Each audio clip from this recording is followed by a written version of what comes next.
अस्सलामु अलैकुम वरहमतुल्लाहि वबरकातुह।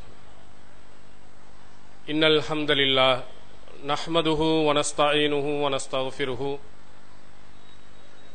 व नऊज़ु बिल्लाहि मिन शुरूरि अनफुसिना व सय्यिआति अअमालिना मन यहदिहिल्लाहु फला मुदिल्ल लहु व मन युद्लिल्हु फला हादिय लहु व अशहदु अन ला इलाहा इल्लल्लाहु व अशहदु अन्न मुहम्मदन अब्दुहु व रसूलुहु। इन्ना हसनल हदीस किताबुल्लाह व खैरल हदी हदी मुहम्मद व शर्रल उमूरि मुहदसातुहा व कुल्ल मुहदसतिन बिदअ व कुल्ल बिदअतिन ललाला व कुल्ल ललालतिन फिन्नार। अल्लाहुम्मा सल्लि अला मुहम्मदिन व अला आलि मुहम्मद कमा सल्लैता अला इब्राहीम व अला आलि इब्राहीम इन्नका हमीदुम मजीद। अल्लाहुम्मा बारिक अला मुहम्मदिन व अला आलि मुहम्मद कमा बारकता अला इब्राहीम व अला आलि इब्राहीम इन्नका हमीदुम मजीद। அளவற்ற அருளாளனும் நிகரில்லா பேரன்புடையவனுமாகிய எல்லாம் வல்ல அல்லாஹ் ஒருவனுக்கே புகழ் அனைத்தும் உரித்து, அகிலத்திற்கோர் அருள் கொடையாம் அன்னலம் பெருமகனார் ஸல்லல்லாஹு அலைஹி வஸல்லம் அவர்கள் மீதும், அவர்களின் சொல் செயலினை தவறாது பின்பற்றி ஒழுகிய நல்லற தோழர்கள் உண்மை விசுவாசிகளாம் நாம் அனைவர்கள் மீதும் எல்லாம் வல்ல அல்லாஹுவின் வற்றா பெருங்கருணை என்றென்றும் நிலவட்டுமாக. எல்லாம் வல்ல அல்லாஹுவின் நல்லடியார்களே, இந்த உலகத்தில் சிறந்த உயிரினமாக கருதப்படும் மனித சமுதாயத்தை அவர்களுக்கு நேரான வழியை காட்ட வேண்டும் என்பதற்கும், அவர்களுக்கு தீமையான வழிகளில் இருந்து தடுக்க வேண்டும் என்பதற்கும் ஏராளமான தலைவர்கள் இந்த உலகத்தில் வந்து சென்றிருக்கிறார்கள்.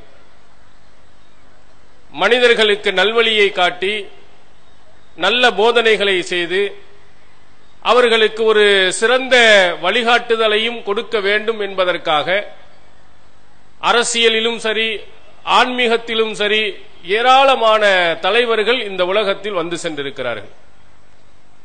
ஆனால் உண்மையிலேயே இந்த மனித சமுதாயத்தின் மீது அக்கறை கொண்டவர்களாக, உண்மையான சிறந்த ஒரு வழிகாட்டியாக, இந்த மக்களுக்கு தேவையான அனைத்து நல்ல விஷயங்களையும் எடுத்துச் சொன்னவர்களாக யார் இருக்கிறார்கள் என்பதை நீங்கள் வரலாற்றிலே நீங்கள் படித்து பார்த்தால் ஏராளமான தலைவர்கள் அவர்கள் தங்களுடைய பொருளாதாரத்தை வைத்து தங்களை பெரும் தலைவர்களாக காட்டிக்கொண்டதையும், அரசியல் பலத்தை காட்டி தாங்கள் சிறந்த தலைவர்கள் என்று மக்களிடத்தில் எடுத்துரைத்ததையும்,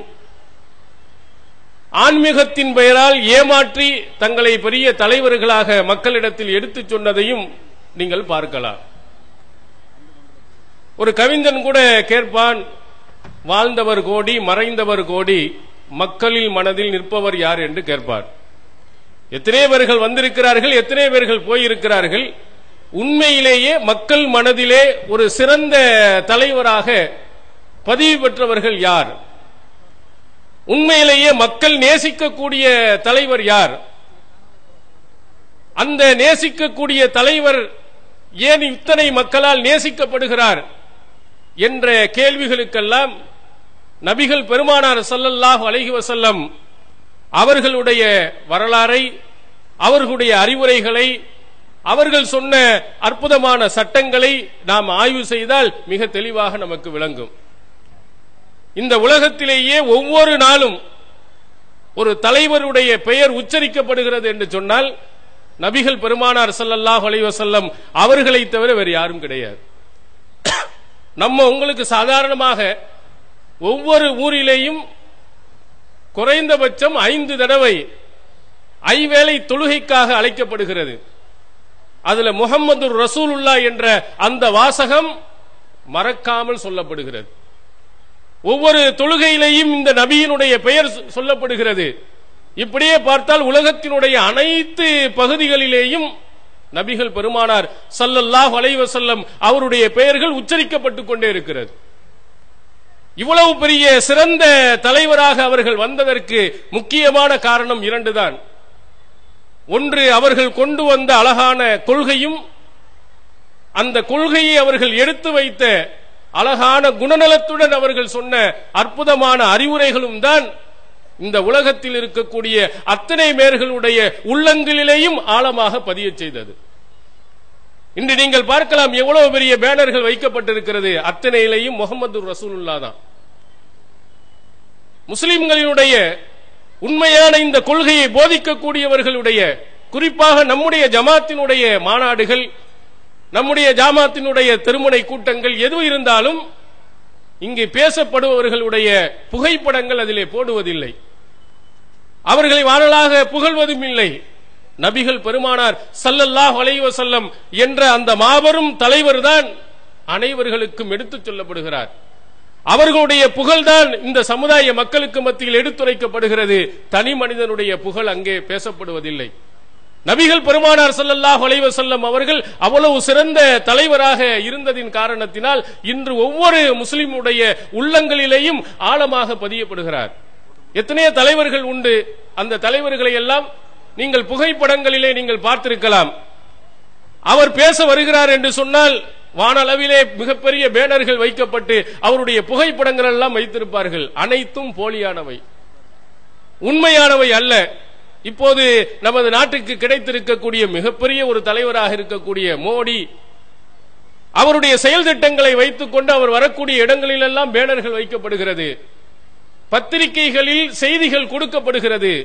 அதனுடைய உண்மை நிலை என்ன? கிளீன் இந்தியா என்று வந்தார்கள், தூய்மை இந்தியா என்று இருந்தார்கள். தூய்மையானதா? பத்திரிகைகள் எல்லாம் காரி உமிழ்ந்தார்கள். குப்பைகளை இவர்களாக வந்து கொட்டி அவர்களே சுத்தப்படுத்துவதை போன்று போட்டோக்களை போட்டார்கள். தெரு தெருவாய் கூட்டுவது பொதுநலத்துண்டு, ஊரார் தெரிந்து கொள்ள புகைப்பிடித்தால் பொதுநலம் உண்டு, சுயநலம் உண்டு என்று ஒரு கவிஞன் சொல்லுவார். தெரு தெருவாய் போய் நீ கூட்டினியண்டா, அதுல இருக்கிறது ஒரு நல்ல எண்ணம். ஊரார் தெரிந்து கொள்வதற்காக படம் பிடித்தால் சுயநலம் உண்டு என்று சொன்னானே, அது அப்படியே இங்கேதான் பார்க்க முடிந்தது. படம் பிடிப்பதற்காக பல மந்திரிகள் எல்லாருமே என்ன செய்கிறார்கள், இருக்கிற குப்பை இல்லாத சுத்தமான இடங்களில் குப்பையை தொட்டி இது பண்ணார்கள். இதை வைத்துக் கொண்டு கிளீன் இந்தியா, இந்தியா சுத்தமாக இருக்கிறது பேனர்கள். அதே மாதிரி டிஜிட்டல் இந்தியா என்று என்ன அனைத்தையும் டிஜிட்டல் மகமாக்க வருகிறார். மிகப்பெரிய ஒரு தலைவர் வந்து விட்டார், பிரதமர் வந்து விட்டார், பாருங்கள் அனைத்தையும் டிஜிட்டலாக ஆக்கினார் என்று எல்லாமே புகழ்ந்தார்கள். சமீபத்தில் பார்த்தால் ராஜஸ்தான்ல ஒரு மந்திரி மரத்துக்கு மேல ஏறாரு. என்னடா மரத்துக்கு மேல இவர் ஏன் ஏறாரு? எப்போதும் மோடி தானே எந்திரிச்சு எங்கேயாவது நம்ம பார்க்காத ஊர் இருக்கான்னு தேடி பார்ப்பாரு, இந்த மந்திரி ஏன்டா எந்திரிச்சு மேல ஏறாரு அப்படின்னு பார்த்தா சிக்னல் கிடைக்கலையா மத்திய மந்திரிக்கு. சிக்னல் டிஜிட்டல் இந்தியா எத்தனை ஊர்களில் இதெல்லாம் இல்ல. பெருசா அவரை வந்து புகழ்வதற்காக பணம் கொடுக்கப்பட்டு இப்படி விளம்பரம் செய்யப்படுகிறது. நான் ஆந்திராவுக்கு பாடேறு என்ற ஒரு பகுதிக்கு போனோம். அது மோடியோடு இணைந்து இருக்கக்கூடிய சந்திரபாபு நாயுடு ஆட்சி செய்யக்கூடிய ஆந்திர மாநிலம். அங்க பகுதியில கிராம பகுதியில் நம்ம பயான்களுக்காக போகும்போது பார்த்தா ஒவ்வொருவரும் போனை வைத்துக் கொண்டு ஒவ்வொருத்தரும் மலைக்கு மேல அங்கங்க நின்று கொண்டே இருக்கிறான். என்னடா இவங்களுக்கு இந்த செல்ஃபி மோகம் முடிச்சு போயிருச்சோ, எதுக்கு அங்கங்க நின்று இப்படி இப்படி பாத்துக்கிட்டு அப்படி சுத்திட்டு இருக்கிறான்னு பார்த்தா சிக்னல் இல்ல. கிராமத்தில் இருந்து, இது உண்மையா நீங்க அங்க போய் கேட்டு பாருங்க, அந்த பகுதியில நீங்க கடந்து சென்றீர்களே ஆனால் ஆங்காங்க 4 பேர் நின்று தெரிந்தவர்களுக்கு போன் செய்வதற்காக வீட்டில் இருந்து வெளியே வந்து மலைக்கு மேலையும் மரத்துக்கு மேலையும் உட்கார்ந்து கொண்டு பார்த்துட்டு இருக்கிறான். அப்ப இதெல்லாம் என்ன உங்களை காட்டுகிறது? போலியாக ஒரு சிறந்த தலைவர் என்று காட்டப்படுகிறது. இப்படி நிறைய தலைவர்கள். ஆனால் நபிகள் பெருமானார் ஸல்லல்லாஹு அலைஹி வஸல்லம் அவர்களும் ஒரு தலைவராக திகழ்ந்திருக்கிறார்கள். அழகான ஒரு கொள்கை மட்டுமல்ல, அவர்கள் எடுத்து வைத்த அந்த விதமும், அவர்கள் நடந்து கொண்ட அந்த விதமும், அவர்களிடத்தில் இருந்த அந்த நல்ல குணமும் தான் இன்று கோடிக்கணக்கான மில்லியன் ட்ரில்லியன் என்று சொல்லும் கூடிய அளவிற்கு முஸ்லிம்களுடைய உள்ளத்தில் ஆழமாக அவர் பதிந்திருக்கிறார். நபிகள் பெருமானார் ஸல்லல்லாஹு அலைஹி வஸல்லம் அவர்கள் வருகின்ற அந்த காலகட்டத்தில் அந்த மக்களுடைய சூழ்நிலை எப்படி இருந்தது என்பதை நீங்கள் எண்ணி பாருங்கள். பள்ளிக்கூடங்களுக்கு நாம் பிள்ளைகளை அனுப்புகிறோம். அங்கே படித்த நல்ல MA படித்திருப்பார், MPhil படித்திருப்பார், B.Ed படித்திருப்பார், இன்னும் பெரிய படிப்பு படித்த ஆசிரியர்கள் ஆசிரியைகள் எல்லாம் இருப்பாங்க. ஆனா அந்த டீச்சர் அன்போடும் பாசத்தோடும் அந்த குழந்தைகளிடத்தில் நடக்கவில்லையானால் நம்முடைய குழந்தைகள் போகவே மாட்டேன் என்று அடம்பிடிக்கும். ஏன்னா நல்ல படித்திருந்தாலும் நல்ல இது தெரிந்திருந்தாலும் அந்த குழந்தைகளோட செய்யக்கூடிய அணுகுமுறைகள், அவங்களுக்கு நடத்தக்கூடிய முறைகள் எல்லாம் சரியில்லாததின் காரணத்தினால் பிள்ளைகள் வெறுத்தோடுகிறது. இன்னும் சொல்ல போனால் ஒரு சிலர்கள் ஆசிரியர்களை கொலை செய்யக்கூடிய அளவுக்கெல்லாம் போன மாணவர்களும் உண்டு. அப்போ அந்த மக்களிடத்தில் எவ்வளவு நல்ல கொள்கை எது இருந்தாலும் கொண்டு போகக்கூடிய அந்த வழி அழகா இருக்கணும். ரசூல் ஸல்லல்லாஹு அலைஹி வஸல்லம் அவர்கள் வந்தாங்க. வரும்போது அங்கு இருக்கக்கூடிய மக்களுடைய சூழ்நிலை என்ன, எப்படி இருந்தார்கள் பார்த்தா, ஒட்டுமொத்தமாக அறிவே இல்லாத நாகரீகமே தெரியாத ஒரு கூட்டத்துக்கு தான் அல்லாஹ்வின் தூதர் அவர்கள் இறை தூதராக அனுப்பப்பட்டாங்க. ரசூல் ஸல்லல்லாஹு அலைஹி வஸல்லம் அவர்களை பற்றி அது வரலாற்றில் சஹீஹுல் புகாரி, முஸ்லிம் உட்பட பல நூல்களில் பார்க்கிறோம். நபி ஸல்லல்லாஹு அலைஹி வஸல்லம் ஒரு பயணத்தில் தன்னுடைய தோழர்களோடு போய் கொண்டிருக்கிறார்கள். ஒரு கிராமப்புறத்தில் இருந்து வந்தவர் அல்லாஹ்வின் தூதர் அவருடைய கழுத்திலே துண்டை போட்டு இறுக்குகிறார். ஃபஜதபஹு ஜதபத்தன் ஷதீதா, கடுமையான முறையில் இருக்குகிறார். அல்லாஹ்வின் தூதருடைய தோள்புறத்தில் அவர் இருப்பதின் காரணத்தினால் வடு ஏற்படுகிறது. அந்த அளவு கடுமையா. என்ன காரணம்? அல்லாஹ்வின் தூதர் அவர்களுக்கும் இவருக்கும் முந்திய பகை உண்டா, அல்லது அவங்களுடைய குடும்ப பகையின் காரணத்தினால் இவனை கொண்டு அவனுடைய குடும்பத்தில் உள்ளவன பிள்ளையெல்லாம் கொள்வாண்டு சினிமாக்கள்ல காட்டுறாங்களே, அந்த மாதிரி அல்லாஹ்வின் தூதருடைய முன்னோர்கள் இவருடைய குடும்பத்தை எதுவும் செஞ்சிட்டாங்களா, அப்படி ஏதாவது ஒரு பகையின் காரணத்தினால் நிக்கிறாரா அப்படின்னு பார்த்தா, ரசூல் ஸல்லல்லாஹு அலைஹி வஸல்லம் திரும்பி பார்க்கும்போது சொல்கிறார், முர்லி மின் மாலில்லாஹில்லதி இந்தக், உம்மிடத்தில் இருக்குதே அல்லாஹ்வுடைய செல்வங்கள், அதுல இருந்து எதையாவது கொஞ்சம் கொடுக்க சொல்லும் என்று அவர் சொல்லுகிறார்.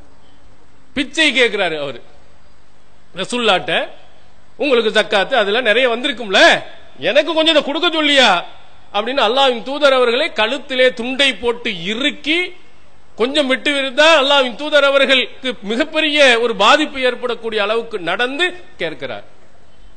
எப்படி மக்கள் இருந்தார்கள் என்று நீங்கள் பாருங்கள். ஒருவரிடத்தில் உதவி கேட்க போகின்ற பொழுது எப்படி கேட்க வேண்டும் என்ற நாகரிகம் கூட தெரியாது அவர்கள். இது எந்த காலம் வரை? ஹுனைன் யுத்தம் வரையிலையும் கூட பார்க்க முடிந்தது. ரசூல் ஸல்லல்லாஹு அலைஹி வஸல்லம் அவர் இருந்த காலம் எல்லாம் நாகரிகமே தெரியாத முரடர்கள். அதனால்தான் நம்முடைய முன்னோர்கள் இந்த அரபிகள் என்பதை நம்ம கிராமவாசிகள் என்று அழகான வார்த்தையில் மொழிபெயர்க்கிறோம். அன்றைய காலத்தில் எழுந்த ஆரம்ப காலத்தில் இருந்த அறிஞர்கள் எப்படி காட்டரபி, காட்டுவாசிகள் தான் மொழிபெயர்ப்பு. அவ்வளவு இப்படி நடந்தார்கள். ஹுனைன் போர்க்களத்தில் ரசூல் ஸல்லல்லாஹு அலைஹி வஸல்லம் திரும்பி வந்து கொண்டிருக்கும் போது ஒரு கிராமப்புறத்தில் ஒரு கூட்டம் வருகிறது. அல்லாஹ்வின் தூதர் அவர்களிடத்திலே உதவியை தேடி நச்சு கொண்டு போய் ரசூல் ஸல்லல்லாஹு அலைஹி வஸல்லம் அவர்களை மரத்தின் மேலே தள்ளிவிட்டார்கள். இலு தர்ருஹு இல சமர், சமர் என்று சொல்லக்கூடிய அந்த முள்மரத்தின் மீது அல்லாஹ்வின் தூதர் அவர்களை தள்ளி விடுகிறார். தள்ளிவிட்டு கொடு. எவ்வளவு ரவுடித்தனம்! உதவி கேட்பதில் ஒரு மென்மை இல்லை, ஒரு பண்பாடு இல்லை. இப்படிப்பட்ட ஒரு கூட்டத்துக்கு தான் அல்லாஹ்வின் தூதர் அவர்கள் இறை தூதராக வர்றாங்க. அல்லாஹ் அழகா ஒரு வார்த்தையில சொல்லுகிறான், இந்த மாதிரி எல்லாம் முரட்டு பைய நம்மிடத்தில் கேட்டானேயானால் நம்முடைய செருப்பு பிஞ்சு போயிருக்கும். எடுக்கிறது பிச்ச, இதுல இலக்கா வரையாடா அப்படின்னு சொல்லிட்டு 4 மிதிமை வச்சிருப்போம் அவனை பார்த்து.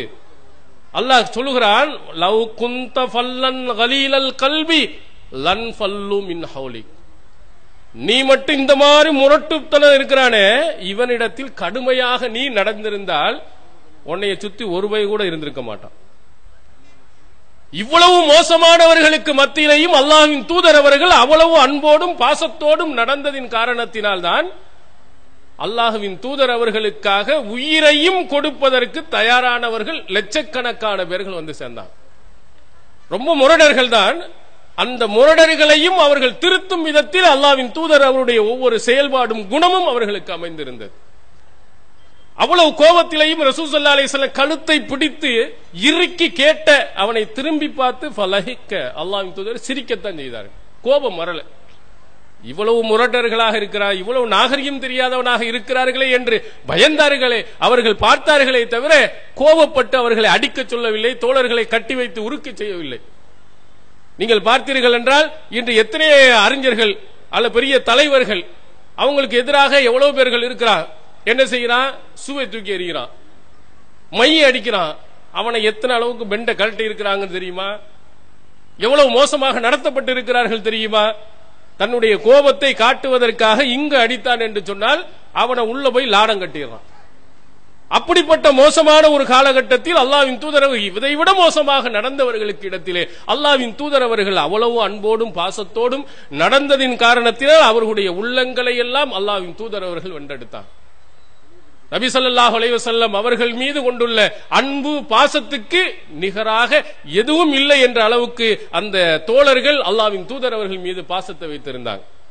அவர்கள் எப்படியெல்லாம் நடந்தார்கள், அவர்களிடத்தில் இருந்த அந்த குணம் எப்படி? நீங்க ஒரு மனிதனை நீங்கள் வெளியிலே பார்த்தீர்களே, ஆனால் பெரும் தலைவர்களை பார்த்தா வெளியில ரொம்ப நல்லவ மாதிரி இருப்பான், உண்மையை வெளியில பார்த்தா தான் தெரியும். இப்ப உதாரணத்துக்கு உத்தரப்பிரதேசத்தில் இருக்கக்கூடிய சாமியார் முதலமைச்சர், அவர் போய் என்ன செய்ய போனார்? அங்க இருக்கக்கூடிய தலித் சகோதரிகளை எல்லாம் சந்திக்க போனார். பார்த்தீர்களா? உயர் ஜாதியாக இருக்கக்கூடியவர்கள் தலித்தை போய் சந்திக்க போனாரு. அப்படி பெருசா பின்னாடி பார்த்தாதான் தெரியுது என்ன செய்ய, சோப்பு சீப்பு எல்லாம் போட்டு கழுவி என்ன கையை என்ன செஞ்சிட சுத்தம் பண்ணிடக்கூடாது, அது பண்ணிடக்கூடாதுங்கிற அளவுக்கு கட்டுப்பாடுடன் அவர்களை சந்திக்க வச்சான். வெளியில் தெரிந்தது ஏதோ ஒரு நல்லவர்கள், ரொம்ப எளிமை நிலையில் இருக்கக்கூடியவருடைய இடத்துல போனா. திடீர்னு பாஜகவுடைய பெரிய தலைவர் என்ன செய்கிறார்? தலித்தினுடைய வீட்டிலே போய் சாப்பிடுகிறார். ஓஹோ, ரொம்ப நல்லவரா தெரியுது அப்படின்னு பார்த்தா சாப்பாடு இவன் கொண்டு போய் கொடுக்கிறான். அவங்க வீட்டு சாப்பாடு இல்ல, இவங்க தனியா தயாரிச்சு அவள் தயாரித்ததை கொண்டு போய் கொடுத்து அங்க சாப்பிடுற மாதிரி போட்டோ எடுத்து அனுப்பிட்டான். அப்ப வெளியில் பார்க்கும் போது நல்லவர்களாக தெரிகிறார்கள். இவங்களுடைய உண்மை நிலையை நீங்கள் அறிந்து கொள்ள வேண்டுமானால் யார்கிட்ட கேட்டா தெரியும்? வீட்டினுடைய கார் ஓட்டுறாள்கிட்ட கேட்டு பாருங்க, அவன் உள்ளதை பூரா புட்டு வச்சு வைப்பான். வீட்டினுடைய வேலைக்காரன் கேட்டு பாருங்க, அதுக்கடுத்து அவருடைய மனைவிட்ட கேட்டு பாருங்க. இவர்கள் எல்லாம் அன்றாடம் அவங்களோடையே சேர்ந்து இருப்பவர்கள். உண்மையை பளிச்சுன்னு அவர்கள் மூலமா விசாரிச்சா தெரிஞ்சிடலாம். வெளியில இருக்கக்கூடியவங்களுக்கு என்ன தெரியும்? போட்டோவில் என்ன வந்திருக்கோ அவ்வளவுதான் தெரியும். வெளியில என்ன காட்சிகளை காட்டப்படுகிறதோ அதான் தெரியும். பத்திரிகையில் என்ன வருதோ, டிவியில என்ன வருதோ அதை வச்சு நம்பிடுவோம். உண்மையான ஒரு நல்ல பண்புள்ளவனாக இருக்கிறானா இல்லையா என்பதை நீங்கள் கண்டறிய வேண்டுமானால் அங்கே வீட்டின் உள்ளே நீங்கள் போக வேண்டும். அவர்களோடு சேர்ந்திருப்பவர்களிடத்தில் நீங்கள் கேட்க வேண்டும். அவர்கள் சொன்னார்களே ஆனால் அதில் உண்மை இருக்கிறதை நீங்கள் நம்பலாம். நபிகள் பெருமானார் அவர்களும் சிறந்த பண்பாளராக காட்டப்பட்டிருக்கிறாங்க. இந்த மாதிரி ஏமாற்று பேர்வழிகளை போன்று ரசூல் ஸல்லல்லாஹு அலைஹி வஸல்லம் காட்டப்பட்டார்களாண்டா நிச்சயமாக இல்லை. அல்லாஹ்வின் தூதர் அவர்களுடைய நற்பண்புகளை பற்றி பேசுபவர் யார் என்றால் அல்லாஹ்வின் தூதர் அவருடைய காலத்தில் அல்லாஹ்வின் தூதர் அவர்களுடன் 10 ஆண்டு காலங்கள் அவங்களுக்கு பணிவிடை செய்த அனஸ் பின் மாலிக் ரலியல்லாஹு அன்ஹு அவர் ரசூல் ஸல்லல்லாஹு அலைஹி வஸல்லம் அவர்களோட இருந்தவங்க. அவங்க தாயார் உம்மு சுலைம் ரலியல்லாஹு அன்ஹா அவர்கள் ரசூல் ஸல்லல்லாஹு அலைஹி வஸல்லம் மதீனாவுக்கு வந்த உடனேயே அல்லாஹ்வின் தூதர் அவர்களே உங்களுக்கு உதவியாளர்களாக என்னுடைய மகனை வைத்துக் கொள்ளுங்கள் என்று கொடுத்துட்டாங்க. அவர் 10 வயதிலிருந்து ஏறத்தாழ 20 வயது வரையிலையும் ரசூல் ஸல்லல்லாஹு அலைஹி வஸல்லம் அவர்களோடு சேர்ந்து இருந்தார். ஒவ்வொரு இதையும் கண்காணித்துக் கொண்டிருந்தார். அல்லாஹ்வின் தூதர் அவர்களோடையே அவர் பயணித்திருந்தார். அவர் சொல்லுகிறார் பாருங்க, ரசூல் ஸல்லல்லாஹு லம் யகுன் நபி ஸல்லல்லாஹு அலைஹி வஸல்லம் சப்பாபன் வலா ஃபஹாசன் வலா லஆனன். நபி ஸல்லல்லாஹு அலைஹி வஸல்லம் அவர்களை எத்தனையோ வருடங்கள் நான் பார்த்திருக்கிறேன். அவர்கள் ஏசுபவர்களாக திட்டுபவர்களாக நான் பார்த்ததில்லை. கெட்ட வார்த்தை பேசுபவர்களாக நான் பார்த்ததில்லை. சபிப்பவர்களாக அல்லாஹ்வின் தூதர் அவர்களை பார்த்ததில்லை. சஹீஹுல் புகாரியில் நாம் பார்க்கிறோம், ரசூலுல்லாஹ்வுடைய பண்பை அவர் பட்டியலில் போட்டு சொல்கிறார். நீங்கள் பார்த்தால் இங்க ரொம்ப அன்போடும் பாசத்தோடும் ஒழுகுவதை போன்று பேசுபவராக இருப்பார். ஆனால் உள்ளே பார்த்தீர்களே ஆனால் அவ்வளவுதான், கூவத்தினுடைய சாக்கடைகள் விழுந்து விழுவும்.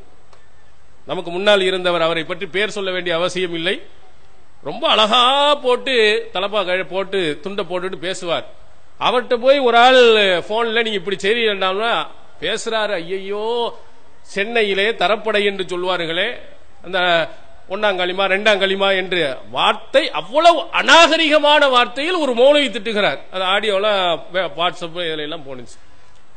வெளியில் பேசும்போது அவ்வளவு குர்ஆன் வசனங்கள் ஹதீசுகள், ஆனா நேரடியாக யாராவது ஒரு ஆள் போய் பேசும்போது அவ்வளவு அசிங்கமான வார்த்தைகள். அனஸ் சொல்கிறார், அல்லாஹ்வின் தூதர் அவர்களுக்கு எத்தனை இந்த மாதிரி முரட்டுத்தனத்திலே உள்ளவர்கள் எத்தனை பேரை ரசூல் ஸல்லல்லாஹு அலைஹி வஸல்லம் பார்த்தார்கள். அவங்கள்ட்ட கெட்ட வார்த்தைகள் அவங்கள்ட்ட பார்க்க முடியல. அவர்களிடத்திலே அநாகரிகமான கேவலமான வார்த்தைகள் பார்த்ததில்லை. கோபத்தை ஏற்படுத்தினால் நாசமா போக, நீ உருப்படவே மாட்டாடா என்ற வார்த்தைகளே நாங்கள் கேட்டதில்லை. அவ்வளவு அழகான முறையில் அல்லாஹ்வின் தூதர் அவர்கள் நடந்திருக்கிறார். உங்களுக்கு வசூல் செய்வதற்காக வந்திருக்காங்க. இந்த மாநாட்டுக்காக வேண்டி ஏராளமான செலவுகள், ஏறத்தாழ 3 லட்சம் ரூபாய்க்கு மேல் கடனால இருக்கிறாங்க. அல்லாஹுவின் தூதர் அவர்களுடைய புகழை, அவருடைய உண்மையான கொள்கையை இந்த சமுதாய மக்களுக்கு எடுத்துச் சொல்வதற்காக வேண்டி இந்த மாநாடு கூட்டப்பட்டிருக்கிறது. இதன் மூலமாக ஒரு சகோதரர் உண்மையான கொள்கையின் பக்கம் வந்து விடுவார் என்றால் அதனுடைய நன்மை எல்லாம் உங்களுக்கு கண்டிப்பா கிடைக்கும். அதனால உங்களுடைய பங்களிப்பை முடிந்த அளவுக்கு எவ்வளவு அதிகமாக உங்களால் கொடுக்க முடியுமோ கொடுத்து, கடன் இல்லாத நிலை அளவுக்கு நீங்கள் அதிகம் வாரி வழங்குமாறு அன்புடன் கேட்டுக்கொள்ளும். அப்ப ரசூலுல்லாஹி ஸல்லல்லாஹு அலைஹி வஸல்லம் அவர்களை அப்படி அழகா படம் பிடித்து காட்டுகிறார். இன்னொரு நபி தோழர் என்ன சொல்லுகிறார், இதே மாதிரி செய்தியை சொல்லிவிட்டு சொல்லுகிறார், ரசூல் ஸல்லல்லாஹு அலைஹி வஸல்லம் இதை சொல்வார்களாம், இன்ன மின் ஹியாரிக்கும் அஹ்ஸனக்கும் அஹ்லாகா, உங்களிலே ஒருவர் சிறந்தவர் என்றால் குணத்தில் அழகானவர் தான் சிறந்தவர் அப்படின்னு சொல்லுவாங்க. ரசூலுல்லாஹ்ட்ட கெட்ட பழக்கத்தை பார்க்கல, கெட்ட வார்த்தைகளை பார்க்கல. அல்லாஹ்வின் தூதர் அவர்கள் சொல்லிக் கொண்டிருப்பார்களா, உங்கள்கிட்ட நல்ல மனிதன் யார் என்றால் சிறந்த குணம் உள்ளவன் தான். வெளியிலே ரசூல் ஸல்லல்லாஹு அலைஹி வஸல்லம் அவர்கள் என்ன சொன்னார்களோ அதை தன்னுடைய வாழ்நாளிலே நடைமுறைப்படுத்தி காட்டினார். மக்களிடத்திலே சொல்வார், ஏழைகளுக்காக உதவுவேன் என்று சொல்வார், செருப்பாக தேய்வேன் என்று சொல்வார், குடிசையை கோபுரமாக ஆக்குவேன் என்று சொல்வார், உங்கள் வீடுகளிலே பாலாறு ஓடச் செய்வேன் என்றெல்லாம் நிறைய பேசுவார். அப்படி செஞ்சாராண்டா அவங்க வீட்டில் தான் செஞ்சிருக்கார். அரசியல்வாதிகளுடைய குடிசை வீடுகள் கோபுரமாக மாறி இருக்கிறது, தண்ணீர்கள்லாம் பாலாறும் தேனாராக ஓடி இருக்கிறது. இப்படியாக அவங்களுடைய குடும்பத்தை தான் பார்த்திருக்கிறார்கள், மக்களுக்கு எதுவுமே செய்ததில்லை. ஆனால் வாக்குறுதி மட்டும் மக்களுக்காக எதையும் செய்வேன் என்று அவர்கள் சொல்வார்கள். அல்லாஹ்வின் தூதர் அவர்கள் மக்களிடத்தில் சொன்னார்கள், குணத்தில் சிறந்தவன் தான் உங்களில் சிறந்தவன் அப்படின்னு சொன்ன அவர்கள் தன்னுடைய வாழ்நாள் அனைத்திலேயும் அவ்வளவு அழகான குணமுள்ளவர்களாக அவர்கள் இருந்து காட்டியதை பார்க்க முடிகிறது. அதே மாதிரி இன்னொரு தோழர் இருந்தார், அபூ ஹுரைரா ரலியல்லாஹு அன்ஹு அவர்கள். இந்த தோழர் அல்லாஹ்வின் தூதரோடு இருந்தவர் தான். அஸ்ஹாபு சுஃபா என்று சொல்வார்கள், திண்ணை தோழர்கள். ரசூல் ஸல்லல்லாஹு அலைஹி வஸல்லம் உடைய காலத்தில் மஸ்ஜிதுன் நபவியினுடைய பின்பகுதியிலே ஒரு கூடாரம் அமைக்கப்பட்டிருந்தது. அதிலே வசதி வாய்ப்புகள் இல்லாதவர்கள், குடும்பம் இல்லாதவர்கள், பொருளாதார வசதி இல்லாதவர்கள், இவர்கள் எல்லாம் அங்க ரசூல் ஸல்லல்லாஹு அலைஹி வஸல்லம் தங்க வைத்து அவர்களுக்கு உணவு கொடுத்து வந்தாங்க. தனக்காக ஏதாவது வரும் என்று சொன்னால் அனைத்தையும் அவர்களுக்கு தான். யாரை கூட, யா அபாஹிர், அபூ ஹுரைராவே இங்க வாருங்கள் என்று சொல்வார்கள். இந்த கிடைத்த அந்த பால் இருக்கும் அஸ்ஹாபு சுஃபாவாக இருக்கக்கூடிய அத்தனை பேருக்கும் கொடுங்க அப்படின்னு ரசூல் ஸல்லல்லாஹு அலைஹி வஸல்லம் சொல்லுவாங்க. அன்பளிப்பாக வந்தால் அவர்கள் அதோடு சேர்ந்து சாப்பிட்டுக் கொள்வார்கள். தர்மமாக வந்தால் அவர்கள் சாப்பிட மாட்டார்கள், எல்லாத்தையும் எங்க கொடுப்பாங்க.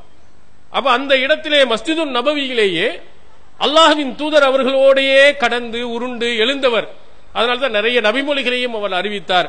அந்த நபி தோழர் அபூ ஹுரைரா ரலியல்லாஹு அன்ஹு அவர்கள் அல்லாஹ்வின் தூதருடைய ஒரு பண்பாடை சொல்கிறார், மா ஆபன் நபி ஸல்லல்லாஹு அலைஹி வஸல்லம் தஆமன் கத்து. ரசூலுல்லாஹி ஸல்லல்லாஹு அலைஹி வஸல்லம் அவர்கள் எந்த ஒரு உணவையும் குறை சொன்னது இல்லை. இதெல்லாம் மனுஷன் சாப்பிடுவானாயா அப்படின்னு கேட்கிறது. நீங்கள் பார்த்தீர்களேயானால் எத்தனையோ திருமண வீடுகளுக்கு உங்களை அழைத்திருப்பார்கள். சாப்பிட்டு வரும்போது எல்லாருடைய விமர்சனம் என்ன, கொஞ்சம் நெய்ய கொஞ்சம் தூக்கலா விட்டு இருந்தா நல்லா இருந்திருக்கும். மாடை போட்டு ஏமாத்திட்டாங்க, என்ன பீஃப் போட்டுட்டு மாடுன்னு சொல்லிட்டாங்க, மாடை சொல்லிட்டு ஆடுன்னு சொல்லிட்டாங்க, எல்லாம் ஒண்ணுமே வேகாம இருந்து போச்சு. பாசுமதிக்கு பதிலாக பொன்னி அரிசியை போட்டிருக்கலாம். இப்படி எங்க நீங்க பொதுக்குழுவுக்கு வந்தாலும் சொல்லிட்டு போறாங்க. நம்ம மாநில பொதுக்குழுவுக்கு ஒன்னும் பாசுமதியை போட முடியும், அல்லது பொன்னி அரிசி ஏதாவது ஒண்ணு பொன்னியை போட்டா இவருக்கு பிடிக்கல, இவரை போட்டா அவர் பிடிக்கும். என்னங்க இது எப்போது இதான இதை போடக்கூடாதான்னு நம்மால் சொல்ற அளவுக்கு நபி ஸல்லல்லாஹு அலைஹி வஸல்லம் அவர்கள் எந்த உணவை கொடுத்தாலும் சரி குறை சொன்னதே கிடையாது. அவங்களுக்கு என்ன பெரிய பெரிய உணவுலாம் வரல, இருக்கிறதுலயே உருப்படாதது சாப்பாடு தான் கிடைச்சதே அவங்களுக்கு. பெரிய பெரிய நல்ல மிருதுவான ரொட்டிகளை எல்லாம் தூதர் அவர்கள் சாப்பிட்டது இல்லை, நல்ல கறிகளை அவங்க சாப்பிட்டது இல்லை.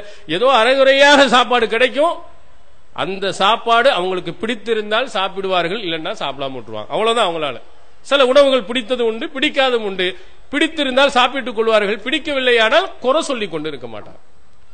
இதெல்லாம் யாரு சொல்லுகிறார் என்றால் வெளியிலே உள்ளவன் அல்ல, அல்லாஹ்வின் தூதர் அவருடைய காலத்திலேயே அவர்களுடைய உருண்டு எழுந்தவர்கள். அல்லாஹ்வின் தூதருடைய குணத்தை எப்படி படம் பிடித்து காட்டுகிறார்கள். எவ்வளவு உணவாக இருந்தாலும் சரி, மோசமான உணவாக இருந்தாலும் குறை சொல்லி கூடிய அளவுக்கு அவர்கள் நடந்ததில்லை. அதே மாதிரி அங்க இருக்கக்கூடிய இன்னொரு சிலர்கள் ரொம்ப முக்கியமான ஆள்கள், மனைவிமார். யார் மனைவி இருக்கிறாங்களோ கணவனை ரொம்ப நல்லா தெரிந்தவங்க. எந்த ஒளிவு மறைவும் மனைவிட்ட இருக்காது. தாயிட்ட கூட ஒளிவு மறைவு இருந்து விடலாம் சில விஷயங்கள். ஆனால் மனைவிட்ட எல்லா விஷயமும் ஒண்ணுல இருந்து கடைசி வரையிலையும் அந்த மனைவிக்கு தெரிஞ்சிடும். அந்த மனைவி உங்களுக்கு சிறந்த கணவன் என்ற அப்படி சர்டிபிகேட் கொடுத்துட்டாங்கன்னா நீங்க சூப்பர் தான். ஆனா யாரும் என்ன செஞ்சிட மாட்டாங்க, கொடுக்க மாட்டாங்கன்னு ரசூலுல்லாஹ்வும் சொல்லிட்டாங்க. நீங்க எவ்வளவுதான் நல்லா நடந்துட்டாலும் என்னைக்காவது ஒரு தடவை ஒரு சின்ன குறைய பார்த்துட்டா ஒன்னட்ட என்னத்த சோகத்தை கண்ட அப்படின்னு சொல்லிடுவான். சிங்கப்பூர்ல கேட்டாக, மலேசியாவில் கேட்டாக, அங்க கேட்டாக, உங்களுக்கு நாங்க வாக்கப்பட்டு என்னத்தை கண்ட அப்படின்னு ஒரு வார்த்தையில முன்னால் செய்த அத்தனை உபகாரங்களும் இல்லைன்றுவாங்க. அப்போ குடும்பத்திலே உங்களிலே சிறந்தவர் ஹைருக்கும் லி அஹ்லி ஆனா ஹைருக்கும் லி அஹ்லின்னாங்க. உங்களிலே சிறந்தவர் குடும்பத்தில் சிறந்தவர், நான் என்னுடைய குடும்பத்தில் சிறந்தவனாக இருக்கிறேன். மனைவிட்ட சர்டிபிகேட் வாங்கிட்டீங்கன்னா அது மாதிரி ஒரு சிறந்த சான்றிதழ் உலகத்தில் எதுவும் இல்லை. அவர்கள் அல்லாஹ்வின் தூதர் அவர்களை பற்றி என்ன சொல்லி இருக்கிறார்கள்? அதுல குறிப்பாக பணக்கார பெண்மணியை நீங்கள் திருமணம் முடித்து நீங்க ஏழையாக இருந்தீங்கன்னு வச்சுக்கிறீங்க, நீங்க என்ன செய்யணும், அடிமையா தான் இருக்கணும். ஏன்னா பணக்கார பொன்மணியா போயிட்டா நிறைய பணம் போட்டுட்டு வந்துட்டா வீடு வாசல் எல்லாம் அவ பேர்ல இருக்கு, எது சொன்னாலும் சரிங்க சரிமா அப்படின்னு சொல்லிட்டே இருக்க வேண்டியதான். இப்படிதான் பணக்காரத்தில் இருக்கக்கூடிய பெண்மணியை முடித்தவர்களுடைய பலர் நிலை. ஒரு சிலர்கள் விதிவிலக்காக இருக்கலாம். அவ கோடி கோடியாக சொத்துள்ள ஒருவர் ஒரு ஏழையை திருமணம் முடித்து என்னுடைய கணவர் மாதிரி ஒரு சிறந்த கணவர் இல்லை அப்படின்னு சொன்னா அது உண்மையான வார்த்தையா தான் இருக்கும். எல்லா விதமான அடக்குமுறையும் செய்ய வேண்டிய ஒரு பெண்மணி தன்னுடைய கணவரை புகழ்ந்து சொல்றாண்டா அவர் ரொம்ப அவ்வளவு நல்ல மனுஷரா இருக்கும். ஹதீஜா ரலியல்லாஹு அன்ஹா அவர்களை ரசூல் ஸல்லல்லாஹு அலைஹி வஸல்லம் திருமணம் முடித்தார்கள். மிகப்பெரிய செல்வ சீமாட்டி. வரலாற்றிலே ஹதீஜா நாயகி அவர்களை பற்றி சொல்லும் போது ஏறத்தாழ மக்காவுடைய சொத்துல பாதி அளவுக்கு உள்ளளவுங்க, மிகப்பெரிய செல்வ சீமாட்டியாக வாழ்ந்தவங்க. ரசூலுல்லாவை திருமணம் முடித்தாங்க. திருமணம் முடித்து ரசூல் ஸல்லல்லாஹு அலைஹி வஸல்லம் அவர்களுக்கு முதல் வஹி வருகிறது, ஹிரா குகையில் வருகிறது. பார்த்துட்டு பயந்து போய் ஜிப்ரீலை பார்த்துட்டு வீட்டில் அமர்ந்து கொண்டு ஜம்மீல் ஊனி என்னை போர்த்துங்கள் போர்த்துங்கள் என்று ரசூல் ஸல்லல்லாஹு அலைஹி வஸல்லம் பயந்து போய் நடுங்கிறாங்க. ஹதீஜா நாயகி வீட்டில் இருக்கிறாங்க. இதை பார்த்த ஹதீஜா நாயகியுடைய அந்த வாசகத்தை மட்டும் நீங்கள் எடுத்து பார்த்தீர்களானால் ரசூலுல்லாஹ்வுடைய எவ்வளவு சிறந்த மனிதர் அப்படிங்கிறதுக்கு அழகான ஒரு சான்று.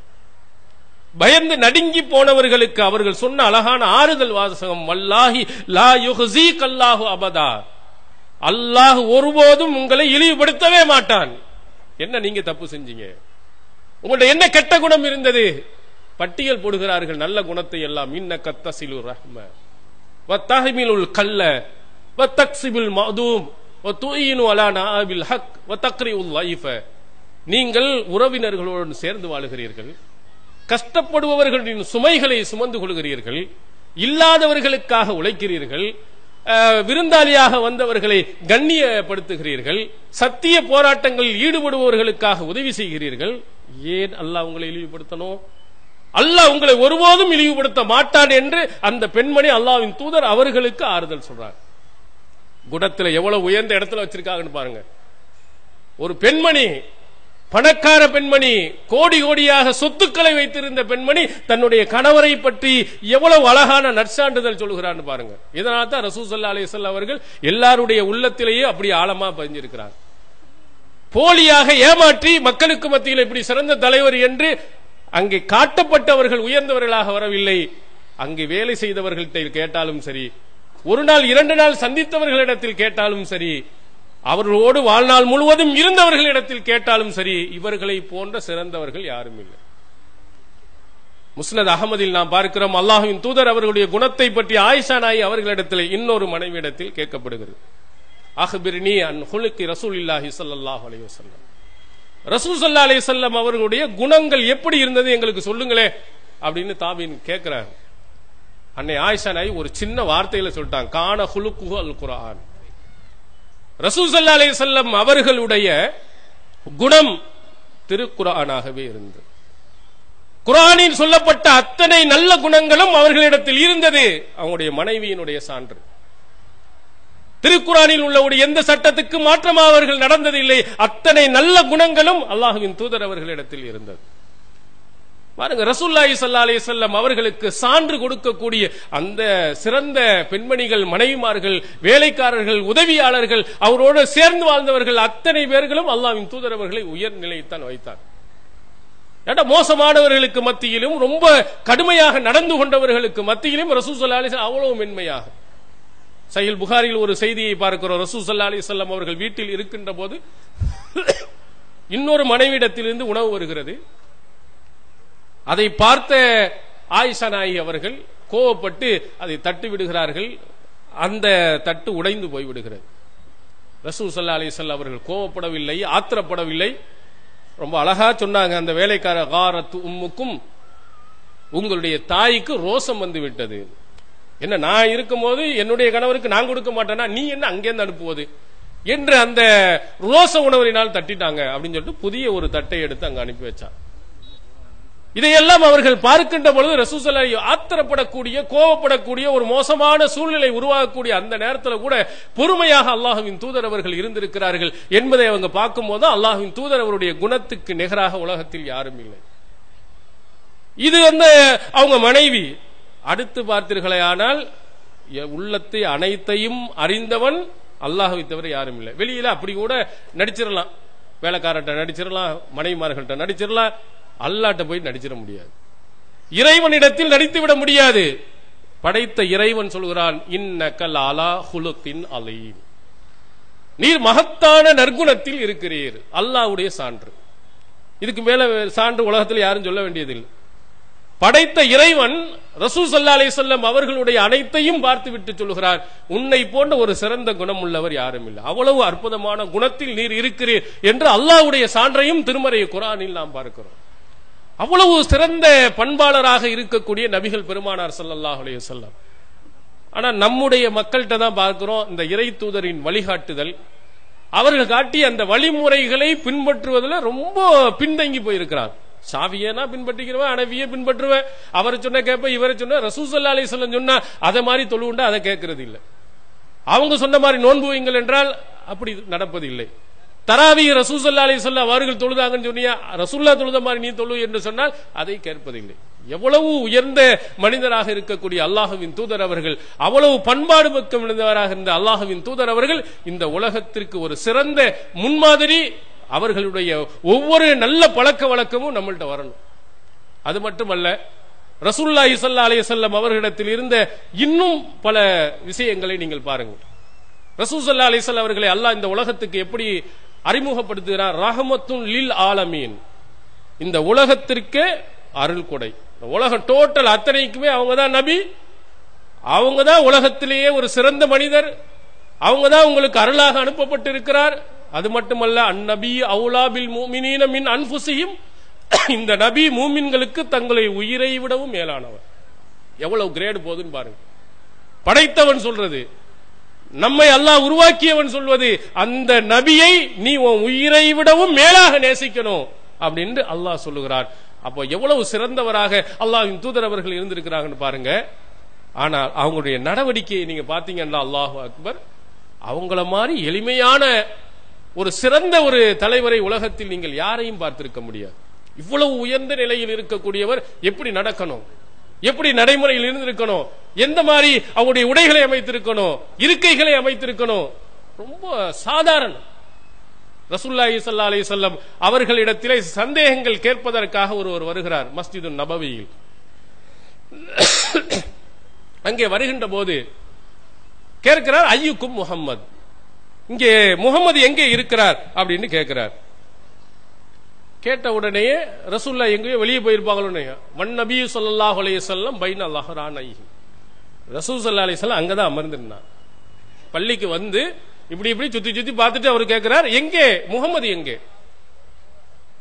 ஒரு மந்திரியை நாம் பார்க்க போகிறோம், ஒரு எம்எல்ஏ நீங்கள் பார்க்க போகிறோம்டா, எம்எல்ஏ எங்கன்னு நீங்க கேட்க வேண்டியது இல்லை, மந்திரி எங்கன்னு கேட்க வேண்டியது இல்லை. ஜால்ரா கோர்ட்டும் அங்கேயே நிற்பான், இப்படி வச்சுக்கிட்டு இருப்பான், செல்போன் வச்சு இப்படி இப்படியே அதுலயே பாத்துக்கலாம் இவர் தான் முக்கியமான ஆளு. அதே மாதிரி இங்க சேர் போடும் போது நீங்க பாத்துருக்கலாம், பெரிய சேரா ஒண்ணு இருக்கும், ஹுசன் மெத்தையில இருந்தா அவர் தான் முக்கியமான ஆளு அப்படின்னு நீங்க தெரிஞ்சுக்கலாம். நபி ஸல்லல்லாஹு அலைஹி வஸல்லம் அவர்களுடைய உடையும் சரி, அவருடைய தோற்றத்திலேயும் சரி வித்தியாசம் காட்டியதே இல்லை. நிறைய பேர்கள் ரசூல் ஸல்லல்லாஹு அலைஹி வஸல்லம் அவங்களையும் அபூபக்கரையும் பார்த்து ஏமாந்து இருக்கிறார். நிறைய பேர்கள் என்ன நினைக்கிறார்கள் என்று சொன்னால், அபூபக்கர் தான் அல்லாஹ்வின் தூதர் என்று மதீனாவில் இருக்கக்கூடிய ஏமாந்து இருக்கிறார். தோற்றத்தில் ரசூல் ஸல்லல்லாஹு அலைஹி வஸல்லம் வயது குறைவு. யாரு? அபூபக்கர் வயது 2.5 வயசு ஏறத்தால குறைவு. அவங்க இருந்தாலும் தோற்றத்தில் பார்த்தால் அவங்க தான் வயசு கூட்ட மாதிரி தெரிஞ்சிருக்கிறாங்க. அதன் காரணத்தினால் என்ன செய்யறாங்க, நிறைய பேர்கள் ரசூலுல்லாஹ் பத்தி தெரியாதவர்கள் எல்லாம் அபூபக்கர் தான் அபூபக்கர்ட்ட போய் பேச்சு கொடுப்பாங்களாம். அப்போ தோற்றத்திலேயோ நடை பழக்க வழக்கங்களையோ ரசூல் ஸல்லல்லாஹு அலைஹி வஸல்லம் வித்தியாசம் காட்டதே இல்லை. அவங்க பார்த்தனே யாருன்னவன அந்த இருக்கிறாங்களே அவர்கள் தான் ஒரு உலக சிறந்த நபி. அவர் உட்கார்ந்து இருக்கக்கூடிய இடம் எல்லாரும் மாதிரி சாதாரணமா ஒரு இடத்துல உட்கார்ந்துருக்காங்க. இந்த இங்க உட்கார்ந்து இருக்காங்க, யாரோ ஒரு ஆள் உட்கார்ந்து அவர் தான் அப்படின்னு சொன்னா எப்படி இருக்கும் நமக்கு? அவ்வளவு பெரிய தலைவர் அந்த சாதாரணமாக அங்கே உட்கார்ந்து இருந்தார். அவர்கிட்ட எப்படி வாசகத்தை சொல்லுகிறார்னு பாருங்க. அவர் இஸ்லாத்தை ஏற்காதவர். அவர் சொல்லுகிறார், இன்னி சாயிலுக்க, உங்களிடத்தில் சில கேள்விகளை நான் கேட்க போகிறேன். ஃபமுஷத்திதுன் அலைக ஃபில் மசாலா, கேள்வியை ரொம்ப கடுமையாக கேட்பேன். கேள்வியும் பீடிகை எப்படி போடுறாரு, முன்னுரை எப்படி சொல்றான்னு பாருங்க. கேள்வி, அந்த கேள்வி ரொம்ப கோபமா தான் கேட்பேன். இப்படி எந்த ஆளையா போய் கேட்ட முடியுமா? மோடிட்ட போய், மோடியே உங்க ஆட்சியில் இருக்கக்கூடிய எல்லாத்தையும் தோலை உரிச்சு கேட்க போறேன் அப்படின்னு சொன்னா நம்ம தோலை உரிச்சு கட்டிடுவோம். தமிழ்நாட்டில் ஒரு அம்மா முன்னாடி இருந்தாங்க. அவங்க இருக்கிற நேரத்தில் சபாநாயகர் சேர்ல சாஞ்சு உட்கார்ந்துட முடியுமா? அவர் சீட்டு முனையில இப்படி தான் உட்கார்ந்துருக்காங்க. கொஞ்சம் சாஞ்சிட்டாருன்னா அவர் சீட்டு டருன்னு கிழிச்சிருவாங்க. ஒரு வார்த்தை என்ன செய்ய, அவருடைய பெயரை சொல்லிவிட முடியாது, அவருக்கு முன்னால் போய் உட்கார்ந்து விட முடியாது. ஆனா அவ்வளவு பெரிய தலைவர், அவர்கிட்ட ஒரு ஆள் சாதாரணமா கேட்கிறார். உடனே ரசூல் ஸல்லல்லாஹு அலைஹி வஸல்லம் நாகரீகமா தான் கேட்கணும். இந்த மாதிரி விளையாட்டுல இங்க வச்சுக்கிற கூடாது. ரசூலுல்லாஹ்வும் சொல்லல, பக்கத்தில் இருந்த தோழர்கள் எல்லாம் யார்கிட்ட பேசுற, எங்க உயிரிலும் மேலான நபிகிட்ட இவ்வளவு அநாகரிகமா பேசுறியா, நாக்க அறுத்துருவேன் அப்படின்னு அந்த தோழர்களும் சொல்லணும். ரசூலுல்லாஹ் பதில் இல்லைங்க, சல் அம்மா பதால, உன் மனதில் தோன்றி என்னத்தை வேணாலும் கேளுண்டான். ரசூலுல்லாஹ்வுடைய பதில் அவ்வளவு ரொம்ப கோமா. எல்லாமே ரசூலுல்லாஹ் பார்த்திருக்கா, இவட மோசமான ஆளுக்கு கழுத்துல பிடிச்சி இறுக்கி அடிச்சு உதைச்சவெல்லாம் எத்தனை பேர் இருக்கிறான். எல்லாம் இப்படித்தான் இருப்பாங்க ஆளுக்கு. நீ கேளுமா, உனக்கு என்ன சந்தேகம் மார்க்க தொடர்பா கேளு. அவர் எல்லாத்தையும் கேட்டார். ரசூலுல்லாஹ்வுடைய அழகான அந்த அணுகுமுறை, அவங்க அந்த மக்கள்கிட்ட சொன்ன பதில் அவர் அப்படியே தூக்கி மாத்திருச்சு. கோபக்காரராக வந்தவர் இறை தூதரின் கேள்வியை கேட்டு, ஆமன்து பிமா ஜிஅத பிஹி, நீ எதை கொண்டு வந்தாயோ அதை நான் ஈமான் கொள்கிறேன், இஸ்லாத்தை இப்பமே இருக்கிறேன். அன வராஉ மன் மின் வராயி தாலிக மின் கௌமி, அன ரசூலு மன் வராயி மின் கௌமி, எனக்கு பின்னால் இருக்கக்கூடிய அந்த கூட்டத்தினர்களுக்கு நான் தூதுவராக செல்கிறேன். உன்னுடைய கொள்கை போய் நான் சொல்றேன், நான் ரசூலா போறேன், உன்னுடைய செய்தியை கொண்டு சொல்லக்கூடிய தூதுவனாக நான் செல்கிறேன். என் குடும்பத்தில் உள்ள, என்னுடைய சொந்த பந்தத்தில் உள்ள, என்னுடைய ஊரில் உள்ள அத்தனை பேர்களுக்கும் இந்த கொள்கையை நான் கொண்டு போய் சேர்க்கிறேன் அப்பமே சொன்னேன். ஆனா லிமாம் இப்னு சாலபா அப்படின்ட்டு நான் தான் லிமாம் இப்னு சாலபா என்ற பெயரையும் அந்த நபர் அங்கே குறிப்பிடுகிறார். சஹீஹ் புகாரியில் பார்க்கிறோம். இருப்பது எங்கென்று தெரியவில்லை, அவர்களுடைய உடைகளில் தெரியவில்லை, பேச்சிலே தெரியவில்லை. அவருடைய கண்ணியம், அவர்கள் சொன்ன அந்த வாசகம் அவங்களுடைய உள்ளத்தை அப்படியே புரட்டி போட்டு கொள்கைகளை அழகாக மாற்றியது. ரசூலுல்லாஹி ஸல்லல்லாஹு அலைஹி வஸல்லம் அவர்களை நீங்கள் பார்த்தீர்களானால் அவருடைய செயல்பாடுகள் ஒவ்வொன்றும் அப்படியே அவங்களுடைய எவ்வளவு பெரிய கோபக்காரனையும் அன்பிற்குரியவனாக மாற்றியது. எத்தனையோ தலைவர்களை பார்த்திருக்கிறாங்க. தலைவர்கள் யாரை போய் பார்ப்பான்? பெரிய தலைவராக இருக்கக்கூடியவர்களை தான் போய் பார்த்துட்டு வருவாங்க. சோண்டு ஒரு ஆள் இருந்தாரு, அப்போலோவில் போய் இருந்தாங்க. அங்க போய் சந்திக்க போனது ஜெயலலிதா போனாங்க. நேரா போய் சந்திச்சாங்க. இந்த ஜெயலலிதாவுக்காக வேண்டி தீக்குளிக்க வந்தானே, அவனுடைய வீட்டுக்கு போனதுண்டா? தீக்குளித்தானே, அவனுடைய வீட்டிலே நேரடியாக போய் ஆறுதல் சொன்னதுண்டா? அந்த உதவி தொகையாவது கொடுத்ததுண்டா? நேரா போயிட்டா யாரையா ஒரு ஆளை விட்டு தான் அனுப்புறது. இவனுக்காக உண்மையிலேயே யாரெல்லாம் கஷ்டப்படுகிறானோ சிரமப்படுகிறானோ அவனுக்கு ஒண்ணுமே செய்யறதில்லை. பக்கத்தில் உட்கார்ந்துட்டு இருக்கிறானே பெரிய பணக்காரன் செல்வந்த, இவனுக்குத்தான் என்ன செய்கிறார்கள்? மரியாதை கொடுக்கிறார்களே தவிர சாதாரண அடிமட்ட தொண்டனுக்கு கொடுப்பதில்லை. இது எல்லா கட்சியிலையும், ஒரு கட்சி அல்ல, அனைத்து கட்சியிலையும் இருக்கிறது. நபி ஸல்லல்லாஹு அலைஹி வஸல்லம் அவர்கள் எப்படி இருந்தான்னு பாருங்க. ஜாபிர் ரலியல்லாஹு அன்ஹு அவர்கள் சஹீஹுல் புகாரியில் இடம்பெறுகிறது. அவங்க ஜாபிர் ரலியல்லாஹு அன்ஹு அவர்கள் சொல்லுகிறார்கள், யஊதுனி வ அன மரீலுன், நான் நோயாளியாக இருந்தபோது அல்லாஹ்வின் தூதர் அவர்கள் என்னை வந்து நோய் விசாரித்து சென்றார்கள். இந்த ஜாபிர் எத்தனை கோடி ரூபாய்க்கு சொத்துக்காரரு, பெரிய கோடீஸ்வரரா அப்படின்னு வரலாற்றை புரட்டி பார்த்தீர்கள்னா பெரிய கடங்காரர் அவர். அவருடைய தந்தை அப்துல்லா பின் ஹராம் அவர்கள் உஹது போர்க்களத்தில் கொல்லப்பட்டு அவங்களுக்கு 9 பெண் பிள்ளைகள், ஜாபிருக்கு 9 சகோதரிகள் ஆகிட்டு போனாங்க. பெரிய கடனையும் விட்டுட்டு போனார்.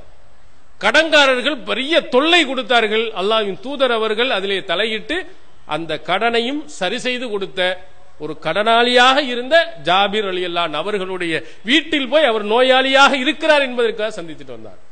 அப்ப உள்ளத்துல எப்படி பதியுன்னு பாருங்க. பணக்காரனாக இருந்தால் மட்டும்தான் போய் சந்திப்பது, பெரிய தலைவராக இருந்தால் மட்டும்தான் சந்திப்பது. எத்தனை தலைவர் போறான், தொண்டர்கள் கஷ்டப்படுகிறான் சிரமப்படுகிறான் என்பதற்காக அவன் போறான். அந்த தொண்டன் மிக பிரமாண அளவுல என்ன செய்யணும்? கல்யாணம் நடத்தணும், 1000 பேனர் வைக்கணும், அவளை புகழ்ந்து பேசணும். அப்படி இருந்தால் மட்டும்தான் இவ போய் கலந்துக்கிடுவாங்க. எல்லாம் தன்னை புகழணும். சமீப காலத்துல மதுரையில அஞ்சா நஞ்சன் ஒரு ஆள் இருந்தார். அவர் இப்ப எங்க இருக்கிறாருன்னு யாருக்கும் தெரியல. அவர் டிஎம் சவுந்தரராஜனுக்கு என்ன செய்யறார்? விழா எடுத்தார். அவங்களுடைய அது அரசியலுக்காக வேண்டி. மதுரையில் பாத்தீங்கன்னா பெரிய பேனரா இருந்துச்சு. யாருக்குடா அப்படின்னா அஞ்சானஞ்சன் போட்டோ தான் இருக்குது. டிஎம் சவுந்தரராஜனை ₹1 காயின் செலவுக்கு ரவுண்டா போட்டு வச்சிருக்கான். ஏயா பாராட்டி விழா அவனுக்கு தானே, அவனையே தானே பெரிய ஆளா போடணும். பார்த்தா எல்லாருமே என்ன எப்படி பார்க்கிறாங்க? தன்னை புகழ்ந்து பேசுற மாதிரி இருந்தால் அந்த மாதிரி இடத்துக்கு போறது. மக்கள் கூட்டம் கம்மியா இருந்தா வர்றது கிடையாது. அப்ப இப்படிப்பட்ட நிலையிலே உள்ள தலைவர்களுக்கு மத்தியில் அல்லாஹ்வின் தூதர் அவர்கள் ஒரு சாதாரண தொண்டனாக கடனாளியாக இருந்த அவனிடத்தில் போய் நோய் விசாரித்துட்டு வர்றார். அதே மாதிரி இன்னொருவர் இருந்தார். அது யூதராக இருந்த அல்லாஹ்வின் தூதர் அவர்களுக்கு பணிவிடை செய்து வந்த ஒரு சிறுவன். நபி ஸல்லல்லாஹு அலைஹி வஸல்லம், நபி ஸல்லல்லாஹு அலைஹி வஸல்லம் அவனுடைய வீட்டுக்கு சென்றார்கள். யார்? ஒரு வேலைக்கார பையன். அவனுக்கு உடல்நிலை சரியவில்லை. உடல்நிலை சரியில்லை என்ற உடனே ரசூல் ஸல்லல்லாஹு அலைஹி வஸல்லம் அவர்கள் அவனுடைய வீட்டுக்கு சென்று உடல்நிலையை விசாரித்திருக்கிறார். உண்டா?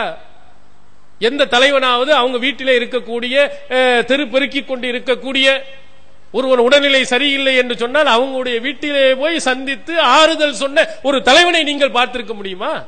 இருக்கா? யார் இருக்கா? காசு கஷ்டப்பட்டா கூட உதவி செய்ய மாட்டான்.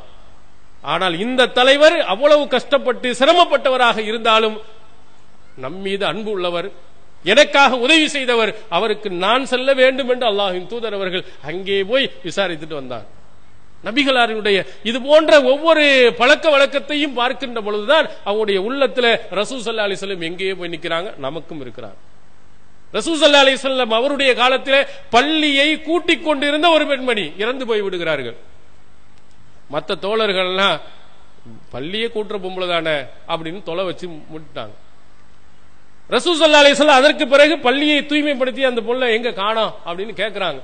இறந்துட்டாங்க, நாங்களா அடக்கம் பண்ணிட்டோம், ஏன் எனக்கு சொல்லலன்னு கோவப்பட்டாங்க ரசூல் ஸல்லல்லாஹு அலைஹி வஸல்லம். எனக்கு சொல்ல வேண்டுமா இல்லையா? நான் அவங்களுக்கு தொலை வைத்தேன் என்று சொன்னால் என்னுடைய பிரார்த்தனை அல்லாஹ்வுடைய மிகப்பெரிய அருளாக அந்த பெண்ணுக்கு அமைந்திருக்குமா இல்லையா அப்படின்னு ரசூல் ஸல்லல்லாஹு அலைஹி வஸல்லம் அந்த பெண்ணுக்காக 2வது தடவை போய் தொழு வைத்தாங்க. யாரு? கோடி கோடியா மல்லையாவா இருந்தாரா? பெரிய கோடி ரூபாய் சொத்துக்கு சொந்தக்காரா இருந்தார் அந்த பெண்மணி. சாதாரண கூட்டுற ஒரு பெண்மணி. அந்த பெண்மணிக்கு தொலை வைக்கவில்லையே என்று ஆதங்கப்பட்டவர், அவங்களுக்காக நீ துவா செய்ய வேண்டும் என்று ஆசைப்பட்டவர், அவங்களுக்கு போய் தொலை வைத்ததின் காரணத்தினால் ஒவ்வொருவருடைய உள்ளங்களிலேயும் மிக உயர்ந்த இடத்துக்கு அல்லாஹ்வின் தூதர் அவர்கள் போகிறார். அதே மாதிரி ரசூலுல்லாஹி ஸல்லல்லாஹு அலைஹி வஸல்லம் அவர்களை பார்க்கிறார்கள். அந்த தோழர்கள்ல அப்துல்லா பின் அம்ர் பின் ஆஸ் என்ற ஒரு தோழர் இருக்கிறார். அந்த தோழர் மேல ஒரு புகார் வந்துச்சு. என்ன புகார்னா அதிகமாக நோன்பு வைக்கிறாரு, அதிகமா திருக்குறான ஓதுறாரு. இது வரம்பு மீறி போயிட்டு இருக்காரு. தொழுகையிலையும் சரி, நோன்பு வைப்பதிலையும் சரி, குரான் ஓதலையும் உடனே நபி ஸல்லல்லாஹு அலைஹி வஸல்லம் என்ன செஞ்சாங்க தெரியுமா? நேரா அப்துல்லா பின் அம்ர் பின் ஆஸ் அவர்களுடைய வீட்டுக்கு போனாங்க. புகாரி நீங்கள் பார்க்கலாம். போடவுடைய ரசூல் ஸல்லல்லாஹு அலைஹி வஸல்லம் வரவழைத்து அங்கே தலையணையை போடுகிறார். தலைமன் மேல சாஞ்சிக்கிறட்டு ரசூல் ஸல்லல்லாஹு ஜலஸ அலல் அருள். நபி ஸல்லல்லாஹு அலைஹி வஸல்லம் அவர்கள் தரையில் தான் அமர்ந்தாங்க. அவர் பக்கத்தில் அமர்ந்தார். நடுவுல தலையணை இருந்தது. யாரோ ஒரு மேல ஒரு புகார் வந்தா தூக்கிட்டு வா அவனை, அழைத்து வாருங்கள் அவனை, கட்டி வாருங்கள் இவனை என்று தான் சொல்லுவான். ரசூல்லா தன்னுடைய தோழர் மீது ஒரு புகார் வந்தா நேரா போய் அவர்களுக்கு அறிவுரை சொன்னாங்க. இந்த மாதிரி நடக்கக்கூடாது, அதிகமாக நோன்பு வைக்க கூடாது, மாதத்துல 3 நாள் நோன்பு வச்சுக்க, அல்ல மாதத்துல ஒரு தடவை குர்ஆனை ஓடி முடிச்சுக்க. இப்படி ரசூல் ஸல்லல்லாஹு அலைஹி வஸல்லம் இஸ்லாத்தினுடைய அறிவுரை என்ன, சட்டங்கள் என்ன என்பதை அவங்களுடைய வீட்டுக்கே போனாங்க. சேர் வைக்கிறேன்னு ஆசைப்படல, அங்க பெரிய விருந்து வைக்க வேண்டுமா ஆசைப்படல, பெரிய கண்ணியம் கொடுக்க வேண்டும் ஆசைப்படல. நேரா ரசூல் ஸல்லல்லாஹு அலைஹி வஸல்லம் அவருடைய வீட்டுக்கு போய் அவர்களை சந்தித்து அவர்களுக்கு ஆறுதல் சொன்னாங்க. அவர் இன்று வரையிலேயும் அல்லாஹ்வின் தூதர் அவர்களை உயர்ந்த இடத்தில் வைத்து மதித்துக் கொண்டிருக்கிறார். இப்ப ரசூலுல்லாஹ்வுடைய ஒவ்வொரு அசைவுகளையும் அந்த தோழர்கள் பார்க்கிறாங்க. மற்ற யாரிடத்திலேயும் இல்லாத அழகான அற்புதமான குணங்கள் அங்கே நாம் பார்க்க முடிகிறது. இதே மாதிரி இன்னொரு பெண்மணி ரசூல் ஸல்லல்லாஹு அலைஹி வஸல்லம் அவர்கள் ஒரு கபரை தாண்டி சென்று கொண்டிருக்கிறாங்க. அப்போது ஒரு பெண்மணி அழுது கொண்டிருக்கிறாங்க. அப்ப அழுது கொண்டிருக்கின்ற போது ரசூல் ஸல்லல்லாஹு அலைஹி வஸல்லம் இத்தகில்லாஹ வஸ்பிரி, அல்லாஹ்வை அஞ்சிக்கொள், பொறுமையாக இருந்து கொள் அப்படின்னு சொன்னாங்க. அப்ப உடனே அந்த பெண்மணிக்கு சரியான கோபம் வந்து விட்டது. இலைக்க அண்ணி, என்னை விட தூரமா போ, இன்னக்க லம் துசப், எனக்கு ஏற்பட்ட பி முசீபத்தி, எனக்கு ஏற்பட்ட மாதிரி ஒரு சோதனை உனக்கு ஏற்படவில்லை. எனக்கு மாதிரி கஷ்டம் வந்திருந்தால் நீ அழுதுகிட்டு இருப்ப, என்னுடைய சூழ்நிலை உனக்கு தெரியல, அறிவுரை சொல்ல வந்துட்டியா, போயா வெளியே அப்படின்னு அந்த பெண்மணி அல்லாஹ்வின் தூதரோட கடுமையாக சொல்லி. கோபம் ரசூலுல்லாஹ்க்கு வரல. ஒரு சூழ்நிலை, அந்த பெண்மணியுடைய சந்தர்ப்பம் இப்படி பேச வைத்து விட்டது என்பதை அவங்க புரிஞ்சுக்கிட்டாங்க. அமைதியா ரசூலுல்லாஹ் வீட்டுக்கு வந்துட்டாங்க. அங்கே உள்ளவர்கள் சொன்னாங்க, யார்கிட்ட என்ன வார்த்தை பேசியிருக்க தெரியுமா? அவங்க அல்லாஹ்வின் தூதர். பாருங்க, ரசூலுல்லாஹ்ண்டா ஒரு நடை உடைதல பந்தா இந்தா இல்லாதனால யாருக்குமே தெரியல, அந்த பெண்மணிக்கும் தெரியல. ஓ, இறை தூதரா அப்படின்னு நினைச்சு ரொம்ப வேகமா ரசூலுல்லாஹ்வுடைய வீட்டுக்கு போனார்கள். அப்ப வீட்டுக்கு போன உடனே அந்த பெண்மை வலம் தஜித் பவாபீன், வீட்டு வாசல்ல எந்த காவலர்களும் இல்லை, எந்த பாதுகாப்பும் இல்லை, சாதாரண ஒருத்தருமே இல்லாம வீட்டுக்கு உள்ளே போனார். உள்ள போய் அந்த ரசூலுல்லாஹ்ட்ட சொன்னாங்க, அல்லாஹ்வின் தூதர் அவர்களை நீங்கள் இறை தூதர் என்று எனக்கு தெரியாம நான் சொல்லிட்டேன். இந்த வார்த்தையை நம்ம இடத்தில் சொல்லி இருந்தால் நாம் என்ன சொல்லி இருப்போம்? ஓஹோ, தெரியலண்டா இப்படி பேசிருப்பீங்களோ, தெரியலண்டா இந்த மாதிரி வாசத்தை பயன்படுத்திடலாமா அப்படின்னு நமக்கு கோபம் கொப்பளிச்சிருக்கும். என்ன வார்த்தை, என்ன நம்ம சொல்லி தப்பு செஞ்சாலே ஏதாவது சொல்லிட்டாலும் நம்ம கோபம் வரும். ஒரு நல்ல வார்த்தை, அல்லாஹ்வை அஞ்சிக்கொள், பொறுமையா இருந்து கொண்டு ஒரு அறிவுரை சொன்னது குத்தமா? அதுக்கு இந்த மாதிரி போ, என்னை விட தூரமா போ, எனக்கு கஷ்டப்பட இல்லைன்னு நீ சொல்லலாமா அப்படின்னு கொந்தளிச்சிருக்கலாம். அதை பத்தியே ரசூலுல்லாஹ் எதுவுமே பண்ணல.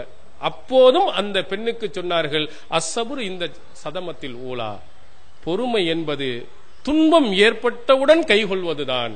உனக்கு கஷ்டம் வந்தவனே அப்பதான் பொறுமையா இருக்கணும். ஒரு 10 வருஷம் கழிச்சதுக்கு பிறகு பொறுமை என்பதில் அர்த்தம் இல்லை. எனவே அல்லாஹ் இப்படி எல்லாம் சோதிப்பான், அப்பொழுது நீ பொறுமையாரு மட்டும்தான் சொன்னான். அந்த பெண்ணுடைய உள்ளத்துல ரசூலுல்லாஹ் பத்தி எப்படி இருக்குன்னு பாருங்க. இவ்வளவு மோசமா நடந்தோம், இவ்வளவு வேசமா பேசணும், ஒரு இறை தூதரை இப்படி திட்டணும், பக்கத்துல ஆட்கள் உட்கார்ந்துட்டு இருக்கிறான், இவ்வளவு கேவலப்படுத்தணும், ஒரு கண்டன வார்த்தை இல்லையே, ஒரு கடுமையான வார்த்தை இல்லையே. அப்பொழுதும் நாம் திருந்த வேண்டும் என்ற அந்த எண்ணம் தானே அவர்களுக்கு இருந்தது என்ற எண்ணி பார்க்கும் போது அல்லாஹ்வின் தூதர் மீது அவர்களுக்கு எவ்வளவு பாசம் வந்திருக்கும், மரியாதை வந்திருக்கும் என்பதை நீங்கள் சிந்தித்து பாருங்கள். நபிகளாருடைய ஒவ்வொரு அங்க அசைவுகளையும் பார்த்த ஒவ்வொருவர்களும் அவர்களுடைய அந்த குணம்தான் அவர்களை அப்படியே வென்றெடுத்தது. அவங்கள பார்த்துட்டாங்கன்னா, ரசூல் ஸல்லல்லாஹு அலைஹி வஸல்லம் அவர்களுடைய செயல்பாடுகளை பார்த்துட்டாங்கன்னு சொன்னா கண்டிப்பாக எவ்வளவு பெரிய மனிதனாக இருந்தாலும் திருந்தாமல் இருந்திருக்க மாட்டோம். சுமாமா என்ற ஒரு தோழர் நஜித் பகுதியில் உடைய தலைவராக இருந்தவர், அவரை ஒரு போர்க்களத்தில் பிடித்து கொண்டு வந்து மஸ்ஜிது நபவியில கட்டி வச்சுட்டாங்க. 3 நாட்கள் அங்கதான் இருந்து ரசூலுல்லாஹ்வுடைய செயல்பாடுகளை பார்த்து கொண்டே இருந்தார், கண்காணிச்சுக்கிட்டே இருந்தார். ரசூல் ஸல்லல்லாஹு அலைஹி வஸல்லம் அவர்களுடைய எல்லாத்தையும் பார்த்துட்டு 3 நாள் வந்த உடனே அத்லிகு சுமாமாண்டாங்க. ரசூலுல்லாஹ் சுமாமாவை அவிழ்த்து விட்டுருங்க, அவரோடு போட்டுட்டாங்க. அவிழ்த்து விட்டாச்சு. விட்ட உடனே அவர் என்ன செஞ்சாரு, அப்பா நல்லதா போச்சுடா, ஒரு ISS தீவிரவாதி நம்ம மாட்டிக்கிட்டோம், நல்லா உயிர் தப்பிச்சிட்டோன்னு ஓடி போனாரா? ஆளா போனாரு, பக்கத்துல உள்ள குளத்துல குளிச்சுட்டு அஷஹது அல்லா இலாஹ இல்லல்லாஹ் வ அஷஹது அன்ன முஹம்மதர் ரசூலுல்லாஹ் என்று இஸ்லாத்தை ஏற்ற கலிமாவை அங்க வந்து சொன்னார். சொன்னதோடு மட்டுமல்ல, அவர் 3 விஷயத்தை அங்கே சொன்னார். அந்த 3 விஷயமும் அங்கு நடந்த அந்த சம்பவத்தை அவருடைய உள்ளத்தை அப்படியே மாற்றியது. உலகத்திலேயே எனக்கு மோசமான ஒரு ஊர் எது என்று சொன்னால் இந்த மதீனாவை தாங்க நினைச்சுக்கிட்டு இருந்தேன். இந்த இவங்க தான் படு மோசமானவங்க என்று. இன்று நான் சொல்லுகிறேன், உலகத்திலேயே சிறந்த ஒரு ஊர் என்றால் அது மதீனா என்று நான் பிரகடனப்படுத்துகிறேன் என்றார். அவரை எந்த கட்டாயம் படுத்தல, கத்திய வச்சு குத்தல, எந்த பிரச்சாரமும் பண்ணல. இப்படி சொன்னாதான் உனக்கு உயிருக்கு உத்தரவாதம் என்று சொல்லல, அனுப்பி அவர் பாட்டு போட்டுன்னு தான் சொன்னாங்க. ரசூலுல்லாஹ்க்கு புரிந்தது, அவர் உண்மையை அறிபவராக தெரிந்திருக்கிறார், அவருடைய பார்வை தெரிகிறது என்பதை கவனித்தனார். ரசூலுல்லாஹ் விடுங்கட்டாங்க, பார்த்ததிலேயே கண்டுபிடிச்சிட்டார். அதற்கடுத்து சொன்னார், இந்த உலகத்திலேயே ரொம்ப மோசமான மார்க்கம் இஸ்லாம் தாங்க நினைச்சுக்கிட்டு இருந்தேன். ஐஎஸ் தீவிரவாத உலகத்தில் இந்த இஸ்லாத்தை விட ஒரு சிறந்த மார்க்கம் இல்லை என்பதை நான் பிரகடனப்படுத்துகிறேன் அங்கே சொன்னார். அடுத்ததாக சொன்னார், உலகத்திலேயே எனக்கு வெறுப்புக்குரிய ஒரு முகம் முஹம்மது, அப்படிதான் நினைச்சுக்கிட்டு இருந்தேன். உலகத்திலேயே சிறந்த ஒரு மனிதர் என்றால் அவர் முகமது தான் என்று நான் இப்பொழுது பிரகடனப்படுத்துகிறேன் என்று சொன்னார். இந்த முகமதுடைய உத்தரவு இல்லாமல் யமாமா பகுதியில் இருந்து இந்த முஸ்லிம்களுடைய பகுதிகளுக்கு ஒரு கோதுமை வித்து கூட போகாது என்று பிரகடனப்படுத்தியவர். எப்படி மாறுனுச்சு? எல்லாம் அல்லாஹ்வின் தூதர் அவர்களுடைய அந்த குணம் தான். ரசூல் ஸல்லல்லாஹு அலைஹி வஸல்லம் அந்த நடைமுறை தான், வேற எதுவுமே அங்க நடக்கல. அவங்களுடைய பார்வை ரசூல் ஸல்லல்லாஹு அலைஹி வஸல்லம் அவர்களுடைய நடந்த முறைகள் இவைகள்லாம் உள்ளத்தை அப்படியே அவர்களுக்கு தந்தது. ரசூல் ஸல்லல்லாஹு அலைஹி வஸல்லம் அவர்கள் மாதிரி இந்த உலகத்தில் சிறந்த பண்பாளரை, ஒரு சிறந்த குணமானவரை யாரும் நாம் பார்க்கவே முடியாது. அவ்வளவு சிறந்தவர்களாக அல்லாஹ்வின் தூதர் அவர்களுடைய வாழ்க்கை ஆரம்பத்திலிருந்து கடைசி வரை 23 ஆண்டு கால அவருடைய நபித்துவ வாழ்க்கையில் நீங்கள் எடுத்து பார்த்தீர்களே ஆனால் உலகத்தில் அவர்களை போன்ற சிறந்த பண்பாளரை, ஒரு சிறந்த உயர்ந்த குணமுடையவர்களை வேறு யாரையும் நீங்கள் பார்த்துவிட முடியாது. அந்த சிறப்புமிக்க அந்த நபியினுடைய அந்த நல்ல குணங்களை பின்பற்றி அவருடைய கொள்கைகளையும் பின்பற்றி நடக்கக்கூடியவர்களாக எல்லாம் அல்லாஹ் தஆலா நாம் அனைவரையும் ஆக்கி அருள்வானாக. வாஹிர் தாவனா அல்ஹம்துலில்லாஹி ரப்பில் ஆலமீன். அஸ்ஸலாமு அலைக்கும்.